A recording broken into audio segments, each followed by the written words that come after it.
नमस्कार मित्रांनो, चॅनलवरती आपले सहर्ष स्वागत। आज आपण पाहणार आहोत डॉक्टर बाबासाहेब आंबेडकर यांच्याबद्दल माहिती।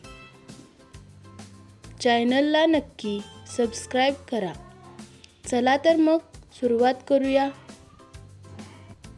डॉक्टर बाबासाहेब आंबेडकर। डॉक्टर बाबासाहेब आंबेडकर हे भारतीय संविधानाचे शिल्पकार होते। त्यांचा जन्म 14 एप्रिल 1891 मध्ये झाला।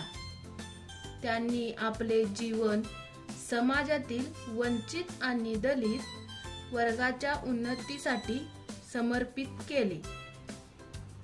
त्यांनी आपले शिक्षण अमेरिकेतील कोलंबिया विद्यापीठातून पूर्ण केले। त्यांनी भारतीय संविधानाच्या निर्मितीत महत्त्वपूर्ण भूमिका बजावली। डॉक्टर आंबेडकरांनी समाजातील वंचित वर्गाच्या उन्नतीसाठी अनेक चळवळी चालवल्या। त्यांनी महिलांच्या हक्कासाठी आणि शिक्षणाच्या प्रसारासाठीही काम केले। डॉक्टर आंबेडकरांच्या योगदानाबद्दल त्यांना भारतरत्न हा सर्वोच्च नागरिक पुरस्कार देण्यात आला। डॉक्टर आंबेडकरांचा महाराष्ट्राशी खूप जवळचा संबंध होता।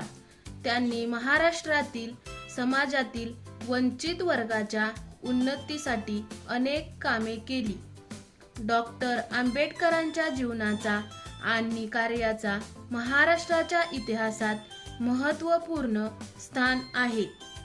त्यांच्या योगदानाबद्दल महाराष्ट्र सरकारने त्यांच्या नावाने अनेक पुरस्कार आणि योजना सुरू केल्या आहेत। डॉक्टर आंबेडकरांचा जन्मदिवस 14 एप्रिल हा महाराष्ट्रात जयंती दिवस म्हणून साजरा केला जातो। त्यांच्या पुण्यतिथी 6 डिसेंबर हा महापरिनिर्वाण दिवस म्हणून साजरा केला जातो।